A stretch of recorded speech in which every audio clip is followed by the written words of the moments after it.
estar com os irmãos mais uma vez, aqui em Alto do Moinho. Apesar de ainda estar aprendendo português de Portugal, me sinto muito à vontade nessa terra tão amada. Quando eu me lamento do trânsito, especialmente em 19, andando sempre, minha esposa sempre me lembra: olha que você tem 50% de sangue português. E graças a Deus, Deus nos tem dado esse privilégio de estar aqui esse tempo, e sentimos claramente que foi a sua direção que nos trouxe, e assim estamos felizes de poder servir o Senhor aqui em Portugal, depois de 10 anos passados ali na Itália, servindo o Senhor com um projeto de plantação de igreja. Agradecemos pela igreja plantada ali em Brecha, mas agora Deus tem nos direcionado para esse novo tempo agora aqui em Portugal. Mais perto dos nossos amigos, pastor José Rodrigues, além de irmão, é um grande amigo, um dos primeiros amigos que eu fiz aqui em Portugal, e agradeço muito a Deus pela vida do irmão, da Elisa e toda a família tão amada. Nós queremos continuar a nossa meditação que começamos nessa manhã, ali em Azóia. Damos graças a Deus por esses 4 anos que Deus tem usado os irmãos para a plantação daquela comunidade, daquela igreja ali em Azóia. E começamos a pensar no que Paulo transmitiu através da carta aos Colossenses, àquela igreja que precisava de uma resposta do apóstolo para que alguns problemas fossem solucionados. Quando eu estudava o texto dessa mensagem, eu comecei a pensar como Deus é tremendo, né? Como Deus é maravilhoso. Quando nós olhamos para a história de Paulo, alguém que, por causa do seu zelo pelo judaísmo, foi um perseguidor da igreja de Cristo, e quando eu leio esse texto e vejo o que Paulo está a dizer a respeito de Cristo, eu fico realmente maravilhado. Não somente como ele compreendeu quem é Cristo, o senhorio de Cristo, a divindade de Cristo, e como Cristo é necessário na nossa vida para que possamos ter um relacionamento com Deus. Realmente somente o poder de Deus para fazer essa transformação e fazer essa diferença na vida de uma pessoa como Paulo, e também na vida de cada um de nós. Sem Jesus nós não estaríamos aqui nessa tarde a meditar na sua palavra. Como eu disse pela manhã, essa carta aos Colossenses foi escrita porque Paulo havia recebido notícias de que alguns problemas começaram a introduzir-se dentro da igreja de Colossos. A igreja de Colossos não foi plantada por Paulo, não foi fundada por Paulo, ela foi iniciada através de um dos discípulos de Paulo, Epáfras, e Epáfras então que deu início àquela comunidade. Mas Paulo era o tipo do pastor, o tipo do servo de Deus cuidadoso, e ele sempre estava a interceder, a trabalhar pelas igrejas de Cristo Jesus. O texto que nós vimos pela manhã mostra que ele estava intercedendo. É uma oração que vai dos versos 3 até o verso 13. É uma oração primeiro de agradecimento, depois de intercessão por aqueles irmãos. Paulo agradeceu pela fé, pelo amor, pela esperança daqueles irmãos. São características que eram notáveis na vida daqueles irmãos. E depois eles têm a interceder por aquilo que ele sentiu de necessidade que a igreja estava a passar. O problema que se introduzia na igreja era uma filosofia que contradizia praticamente todos os princípios do cristianismo.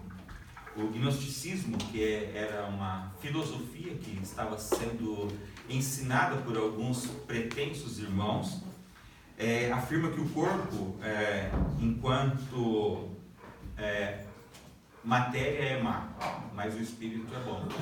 Isso entrava em choque com os ensinos do cristianismo, que nós devemos, como ser completo, sermos transformados de dia em dia para viver de acordo com a vontade de Deus. Os gnósticos estão convencidos de que qualquer ação feita com o corpo, quer seja mesmo a pior ação, não tinha muito peso, porque o Espírito é que podia melhorar. E eles, para ensinarem esses conceitos, eles diziam que tinha uma inspiração superior, inspiração vinda de alguns espíritos, e só alguns tinham esse conhecimento. Aliás, gnosticismo vem da palavra gnosis, que em grego quer dizer conhecimento, conhecer. E eles alegavam ter um conhecimento superior. Paulo observou então que a igreja já estava vivendo e tendo um relacionamento com o ser que é superior a tudo isso, que é o Deus Criador dos céus e da terra. O Deus que veio a esse mundo, se tornou um de nós, se encarnou, deu a sua vida por causa dos nossos pecados, morreu na cruz, venceu a morte, voltou ao Pai, enviou o seu Espírito Santo para que nós pudéssemos novamente ter esse relacionamento com Deus. E é muito interessante que nesse texto que vai dos versículos 15 a 23, nós não vamos chegar até o final desse capítulo, mas até o 23, Paulo apresenta o seu argumento mais forte contra essa heresia do gnosticismo. E nós podemos, através daquilo que Paulo nos ensina, perguntar: quem é Cristo? E se há uma pessoa que ainda não conhece Jesus como Senhor, que vive dentro deste cristianismo europeu, português, católico, romano, te perguntar a você: quem é Cristo? Qual é a tua resposta hoje? Em quem nós temos crido? Como deve ser o nosso comportamento diante de questões que são trazidas para a igreja nos dias de hoje? Há poucos anos surgiu uma doutrina chamada doutrina da prosperidade, e ela foi introduzida em várias partes do mundo, especialmente nesse contexto chamado cristão, em que se começou a ensinar que se a pessoa tinha um relacionamento com Deus, um relacionamento com Cristo, ela não passava mais dificuldades. Não tinha mais dificuldade financeira, não tinha mais dificuldade de relacionamentos, não tinha mais dificuldade de saúde. E aí começamos a perguntar: mas onde está isso na Bíblia? Onde estão as bases de fundamentação dessa doutrina? E começamos a perceber que novamente uma nova heresia estava a ser ensinada na igreja. E ainda hoje existe resquícios dessa doutrina sendo ensinado em algumas comunidades, em algumas igrejas. Esse texto que nós estamos a abordar, dos versos 15 a 23, ele é dividido em dois blocos, em duas partes. A primeira parte, ela vai falar de Cristo, que é Senhor na criação e na redenção. Cristo é Senhor. Vamos ver se funciona.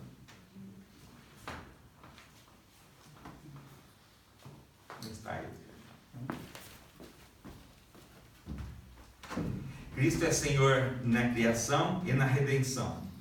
Então, nós podemos observar que cerca de 9 ênfases é feita pelo apóstolo Paulo. 9 ênfases são feitas pelo apóstolo Paulo para afirmar o senhorio de Cristo sobre toda a criação. E Paulo, com isso, está a combater os ensinos falsos desta heresia do gnosticismo, porque eles alegam ter um conhecimento superior.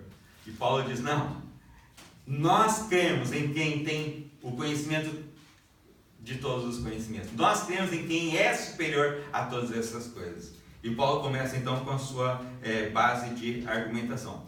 A primeira argumentação de Paulo, a primeira ênfase é que ele é a imagem do Deus invisível. Ele é a imagem do Deus invisível. Paulo então diz que a natureza e o caráter de Deus foram perfeitamente revelados em Cristo. Nele o invisível se tornou visível. Estamos a dizer do mesmo Paulo que perseguia as igrejas de Cristo, porque ele defendia o judaísmo, e o judeu naquele momento afirmava que Jesus não era Deus. E por isso eles mataram Jesus. Por isso Jesus foi crucificado. E eles consideravam, os judeus, que Jesus tinha cometido uma blasfêmia por se fazer igual a Deus. Mas Jesus é o Deus encarnado. Tanto o Antigo quanto o Novo Testamento deixam claro que ninguém jamais viu a Deus. É interessante que o escritor de Hebreus afirma que Cristo é a pessoa de Deus que tornou-se visível entre nós seres humanos. Abra a tua Bíblia lá em Hebreus, capítulo 1, versículo 1 em diante. O autor vai dizer assim: havendo Deus antigamente falado muitas vezes e de muitas maneiras aos pais pelos profetas, a nós falou-nos nestes últimos dias pelo Filho, a quem constituiu herdeiro de tudo, por quem fez também o mundo, o qual, sendo o resplendor da sua glória e a expressa imagem da sua pessoa, e sustentando todas as coisas pela palavra do seu poder, havendo feito por si mesmo a purificação dos nossos pecados, assentou-se à destra da majestade nas alturas. O Deus criador dos céus e da terra, o Deus em que nenhum ser humano havia visto a face de Deus, tido um contato real com Deus, em Cristo se torna visível. Em Cristo assume a nossa natureza humana e se torna visível para nós. E este é o mesmo Jesus que nós vamos encontrar nos céus. Vamos vê-lo face a face. Nós vamos poder fazer como Tomé, tocar em seu corpo. Nós vamos poder fazer como os discípulos, assentar-se ao redor de Jesus e ouvir os seus ensinamentos, ouvir as suas palavras. Como será esse dia? O dia do encontro com o Senhor. Mas aqui Paulo então está dizendo que ele é a imagem do Deus invisível. A segunda ênfase de Paulo é que Jesus é o primogênito de cada criatura. No Antigo Testamento, muitas vezes, a palavra primogênito era empregada para indicar aquele que tinha um lugar especial no amor, no coração do Pai. O termo primogênito é frequentemente usado na tradução grega do Antigo Testamento, chamada Septuaginta.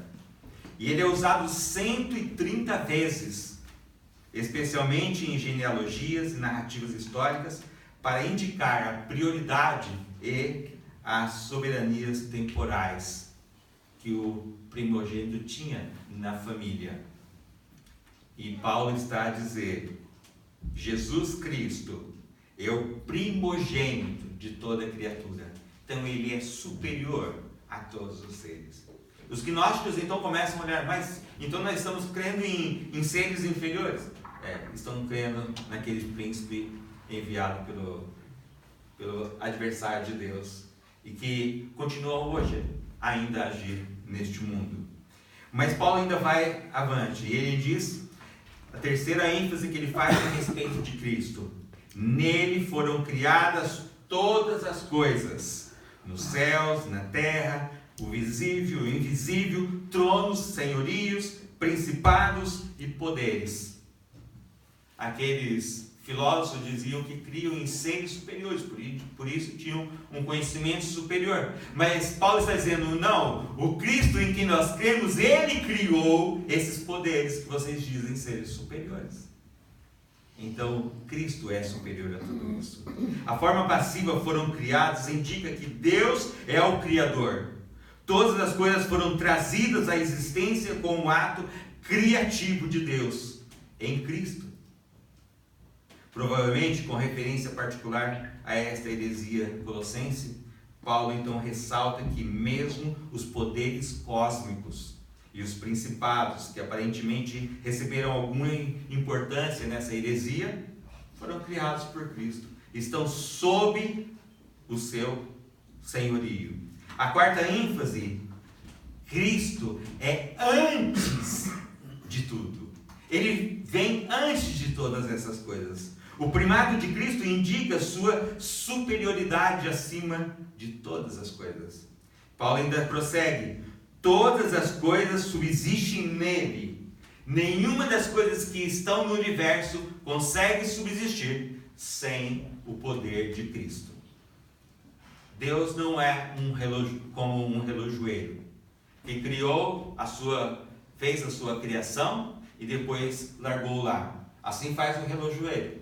Eu fui relojoeiro por muitos anos, sei como isso funciona. A gente, depois de preparar todo o maquinário, toda a parte mecânica daquela máquina que vai depois se tornar o relógio, depois a gente larga ali para que ele funcione sozinho. Se usou durante muitos anos um sistema chamado automático, que de automático não tinha muito, porque é um pêndulo que vai dentro do relógio e com o balançar daquele pêndulo ele faz carregar uma mola e essa mola faz o relógio funcionar. Então quando você se movimentava, o relógio estava a se movimentar, o pêndulo dentro do teu relógio também a se mover e assim dava energia para que ele pudesse continuar. Mas o relojoeiro que elaborou todo aquele mecanismo estava distante desse relógio. Na criação não funciona assim. Se a Terra se aproximasse cerca de 1 metro ou menos disso do Sol, deixaria de existir vida na Terra. Se ela se distanciasse alguns centímetros mais do Sol, deixaria de existir vida na Terra. Tem que estar exatamente neste lugar para que nós possamos estar aqui. Deus cuida de cada detalhe da criação. E Paulo diz que todas as coisas subsistem por causa de Cristo. Porque Ele é um com Deus Pai e com o Espírito Santo. É um único Deus. Ele é sustentador do universo e o princípio unificador de sua vida. Se não fosse por sua contínua atividade de sustentação, tudo se desintegrava. Nós dependemos de Deus para que continuemos a existir. Cada segundo da nossa vida é sustentado por Deus. Paulo prossegue dizendo que ele é a cabeça do corpo. A igreja que ele plantou aqui na terra, que ele iniciou com seus 12 discípulos e depois prosseguiu com o crescimento da sua igreja. Cristo é o cabeça. Ele é quem dirige, ele é o Senhor da igreja. Na igreja local, ele prepara servos que são constituídos pastores, diáconos, bispos, mas Cristo é o Senhor da igreja. Não importa a denominação evangélica que seja, mas importa que Cristo é o Senhor desta igreja. Com a menção de Cristo como cabeça da igreja, o texto passa de uma perspectiva cosmológica a uma soteriológica. Paulo está agora direcionando a sua mensagem para aqueles que estão lendo a sua carta e dizer: Cristo não somente sustenta o universo, Ele está preocupado com a nossa vida espiritual. Ele deu a sua vida para que nós pudéssemos ser salvos, para que nós pudéssemos ter um relacionamento com Deus, para que nós pudéssemos romper esta barreira que pelos nossos esforços, pelas nossas obras, são impossíveis de serem ultrapassadas para termos um relacionamento novamente com Deus. Mas Cristo é o cabeça da igreja para que nós possamos ter este relacionamento. Versículo 18 ele diz: e Ele é a cabeça do corpo, e o princípio e o primogênito de entre os mortos, para que em tudo tenha a preeminência. Com a desobediência de nós seres humanos, através dos nossos primeiros pais, Adão e Eva, entrou também um grande inimigo que nós não conseguimos derrotar, chamado morte. Mas Cristo é vencedor da morte. Nós cremos em um Deus que se tornou homem, que morreu na cruz, mas que venceu a morte. E por isso nós podemos, mesmo independente das circunstâncias, independente das dores, independente dos momentos difíceis que possamos passar neste mundo, nós somos mais que vencedores. Por amor daquele que nos amou, por causa de Cristo Jesus.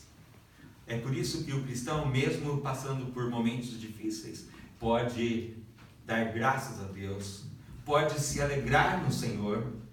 E nós vamos ver o mesmo Paulo a escrever aos irmãos de Filipos e dizer que nós devemos dar graças ao Senhor, estarmos contentes, tendo muito, mas tendo pouco.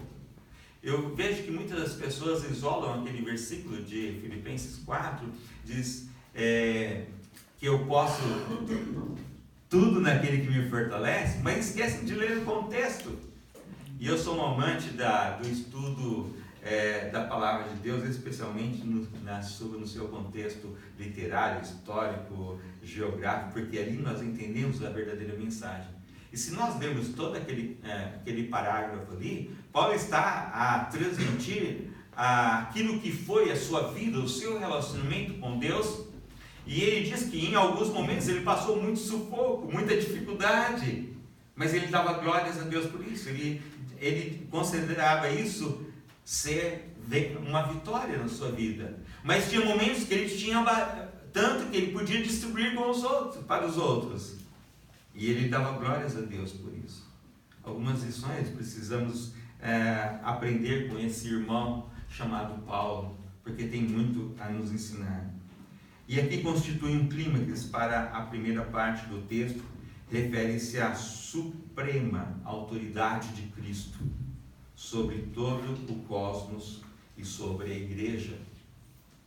Cristo dirige a vida de cada um de nós, a nossa história, não como um robô, mas como alguém que nos ama, alguém que deu a própria vida por nós.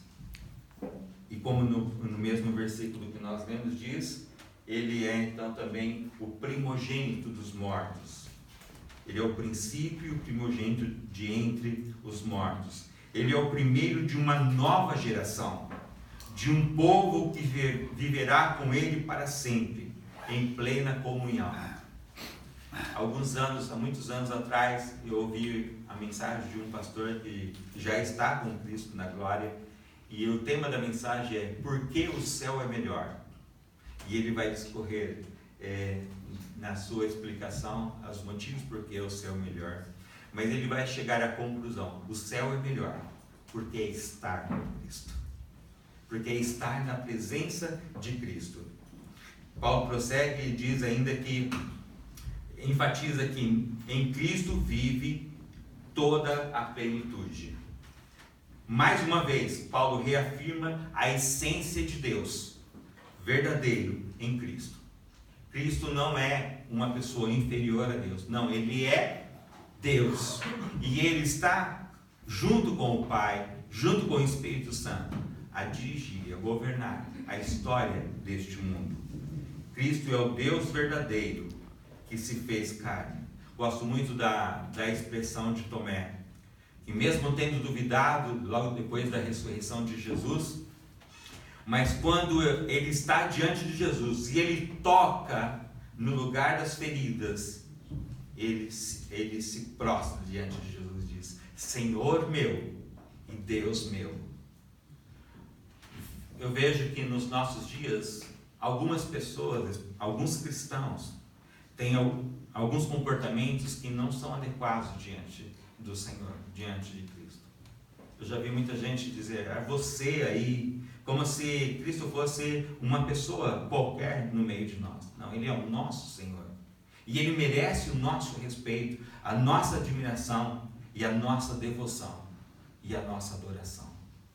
Ele deve ser respeitado e adorado na nossa vida, através do nosso comportamento, não somente através das nossas palavras. E por último, Paulo afirma: tendo feito a paz através do sangue da cruz. Através desta nova natureza, ele poderia morrer na cruz, abrindo o caminho para nos levar ao Pai, para nos guiar no encontro novamente com Deus Pai. Ele é o caminho, a verdade e a vida. Ele mesmo afirma lá em João 14,6.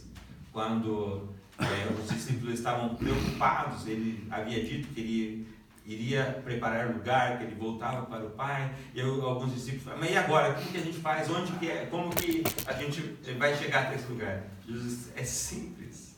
Eu sou o caminho, a verdade e a vida. Ninguém vem ao Pai senão por mim. A segunda parte desse texto, a segunda parte deste parágrafo, Paulo lida com a reconciliação concluída e aplicada. Paulo vai dizer que nós temos agora direito a ter um relacionamento com Deus.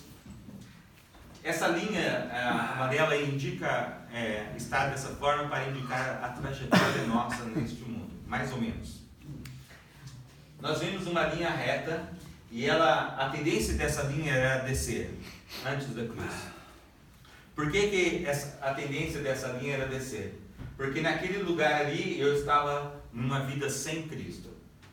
E naquele lugar ali eu estava também perdido.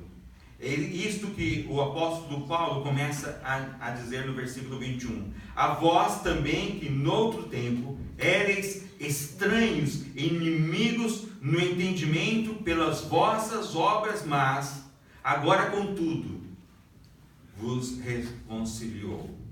Antes de conhecermos a Cristo, estávamos perdidos e não tínhamos nenhuma esperança de vida eterna. É isso que a Bíblia afirma, que quem não crê em Cristo já está condenado. João 3,18. Mas quem nele crê tem a vida eterna. Em Cristo nós temos a redenção dos pecados. Aquela cruz indica o momento na nossa história em que, quando ouvimos a falar de Jesus Cristo, nós tivemos um encontro pessoal com Jesus. E quando nos foi apresentado a mensagem da palavra de Deus, que diz que sem Cristo eu estou perdido, eu estou caminhando para o inferno, eu não tenho a presença e o relacionamento com Deus. Quando eu compreendo essa mensagem, a Bíblia diz que eu tenho duas possibilidades: ou continuar no mesmo estado e caminhar para a separação eterna de Deus, ou arrepender-me do meu pecado. Arrepender de todos os pecados que eu cometi e pedir perdão a Deus. A Bíblia diz que só existe um modo de eu fazer isso, e eu só posso fazer isso reconhecendo Cristo como meu Senhor e Salvador pessoal. Por isso que a cruz indica um marco de divisão entre uma vida sem Cristo e uma vida com Cristo. Uma vida que tem um relacionamento que passa agora a ter um outro denominador, a vida de um salvo. Alguém que tenha a garantia que vai ter para sempre o relacionamento com Deus. Isso significa que não mais estaremos sujeitos à morte. Estamos a dizer da morte espiritual, da separação de Deus. Mas para sempre teremos o nosso relacionamento com Deus. É isso que Paulo está a dizer, que eu passo agora em Cristo. Eu tenho a redenção. Temos a redenção e o perdão dos nossos pecados. Somos declarados diante de Deus santos.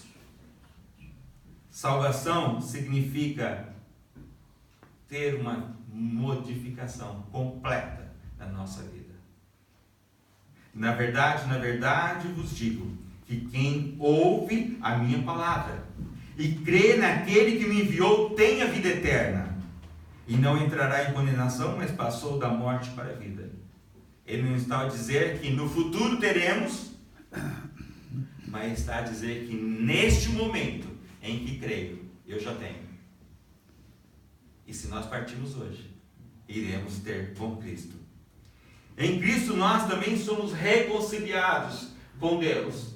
Nós temos a reconciliação através da sua morte. Nós somos adotados na família de Deus. O apóstolo João, no capítulo 1, versículo 2, diz: mas a todos quantos o receberam, deu-lhes o poder de serem feitos filhos de Deus, aos que creem no seu nome.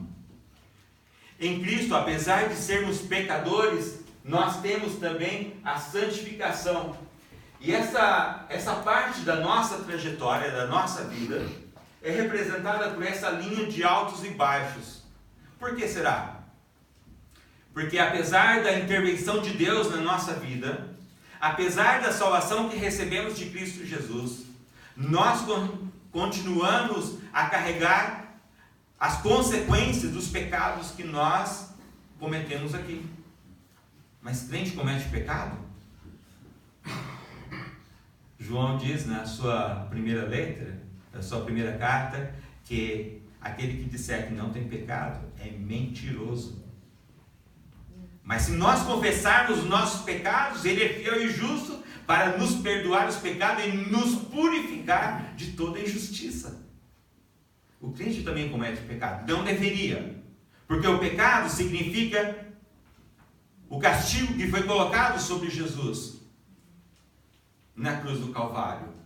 E toda vez que nós somos tentados a cometer um pecado, nós devíamos nos lembrar do sofrimento de Cristo na cruz. Mas nem sempre isso acontece. E tantas vezes nós vacilamos e caímos e pecamos. Mas estamos neste processo chamado santificação. É por isso que essa estrada, este caminho é indicado por altos e baixos. Deveriam ser sempre para o alto, caminhando para o céu. Mas temos altos e baixos. Mas o Senhor que nos conhece, o Senhor que nos salvou, sabe dessa nossa dificuldade. E por isso Ele diz, se nós confessarmos os nossos pecados, Ele nos perdoa. Por isso que nós devemos fazer quando falharmos, o mais rápido possível, pedir perdão ao Senhor. Mas Paulo está a dizer que em Cristo nós temos a santificação, para aparecer diante de Deus sem defeito e irrepreensível. Em Cristo temos essa liberdade deste relacionamento. Portanto, a vida com Cristo é o início de um novo relacionamento, cujo objetivo é viver para sempre com Cristo nos céus. Em Mateus 28, 20, nós encontramos Jesus, depois de falar com seus discípulos e concluir a sua missão aqui na terra. É o último versículo do livro de Mateus, a última parte, ele diz: eis que eu estou convosco todos os dias, até a consumação dos séculos. Esse Jesus que nós viveremos para sempre com Ele, Ele diz que já está conosco aqui hoje, todos os dias, até a consumação dos séculos. Portanto, a vida com Cristo é o início de um novo tipo de relacionamento que durará para sempre. Ele está conosco até o fim. E se não fosse a sua presença na nossa vida, nós não teríamos essa paz. Como nós cantamos naquele hino, a paz que eu sinto na minha alma, não é porque tudo me vai bem, né? Como cantamos também pela manhã, né? Não importa as circunstâncias, não, importa o seu amor por nós. Paulo está a transmitir-nos, irmãos, que independente das circunstâncias, independente de todas as heresias que vêm de tantos lugares, nós podemos ter um relacionamento pessoal, íntimo com o nosso Deus.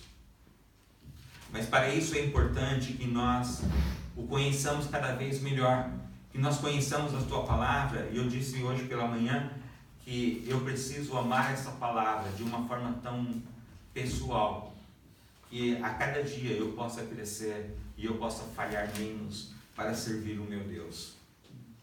Eu só posso contradizer as heresias que possam tentar entrar na igreja se eu conheço bem a palavra.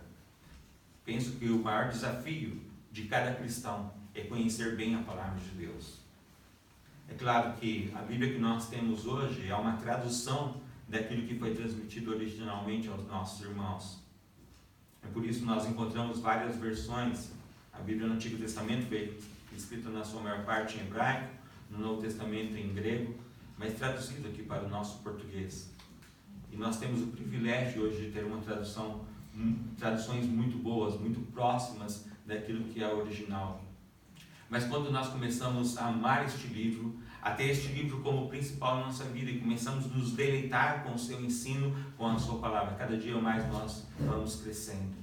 E assim, muitas pessoas, através de nós, podem conhecer também o nosso Deus, conhecer o nosso Senhor, podem ter suas vidas transformadas.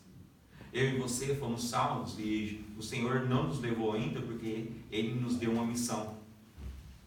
Costumam chamar as pessoas que saem de um país para o outro de missionários, porque são missionários. Mas cada um de nós somos missionários diante do Senhor. Cada um de nós somos embaixadores de Deus nessa terra.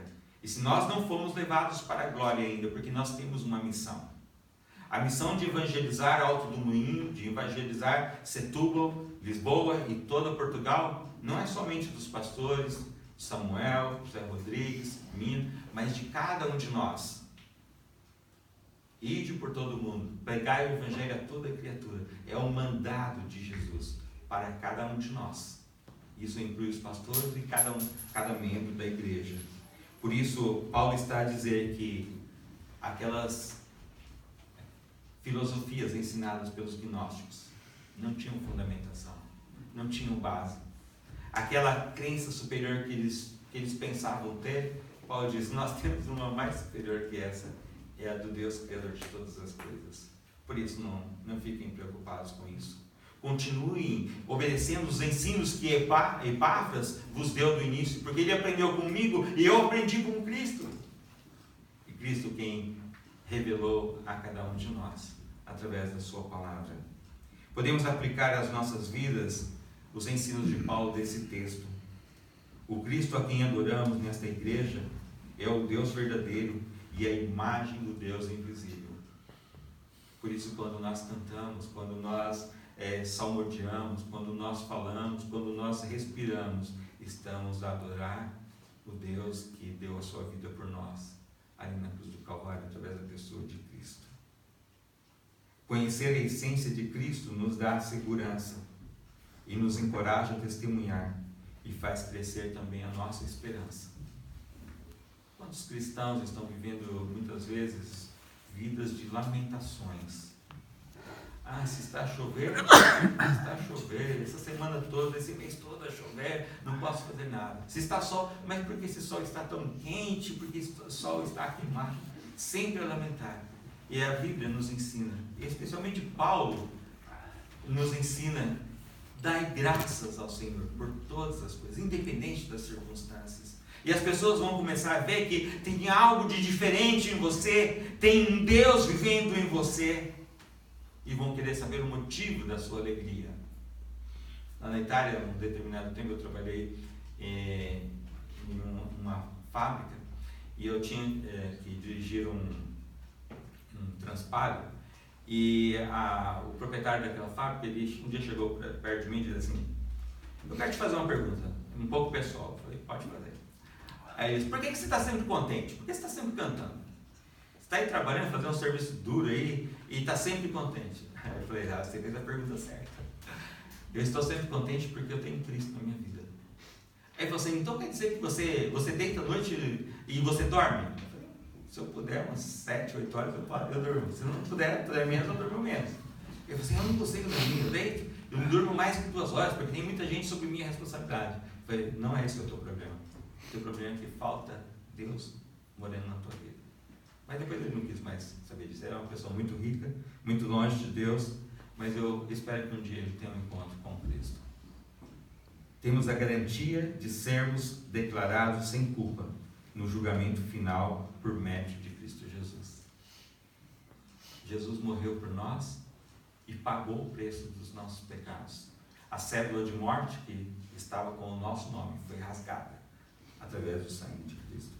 Eu gostaria de concluir dizendo e perguntando a você nessa noite: o que deve mudar na nossa vida, na minha vida, na tua vida, para viver este processo, esse período de santificação e viver para sempre com o Senhor? Eu estou vivendo com alegria esta nova vida em Cristo que Ele me deu, ou às vezes estou sem motivos lamentando das circunstâncias? Qual é a minha realidade como cristão? Cristo fez isto para vivermos para Ele, por Ele e através dele. O apóstolo Paulo conclui esse parágrafo, versículo 3, a dizer: se na verdade permanecerdes fundados e firmes na fé, e não vos moverdes da esperança do Evangelho que tendes ouvido, o qual foi pregado a toda criatura que há debaixo do céu, do qual eu, Paulo, estou feito ministro. E podemos substituir o nome de Paulo aqui por cada um de nós. Cada um de nós fomos feitos servos de Deus para anunciar essas boas novas. Que essa possa ser a nossa alegria a cada instante. Esta carta que Paulo escreve aos Colossenses é muito especial. Os próximos 2 capítulos trazem ensinamentos maravilhosos que eu encorajo você a ler na tua casa hoje ou durante essa semana. São ensinos que nos ajudam a conhecer melhor o nosso Deus e especialmente a pessoa de Jesus Cristo. Que o Senhor nos abençoe, que nessa semana nós possamos pensar e meditar nesse texto, nessa palavra, e reconhecer a primazia de Cristo na nossa vida. Saber que Ele está dirigindo nossas vidas. Agradecer por cada circunstância, porque Ele está no controle. Que o Senhor nos abençoe. Amém.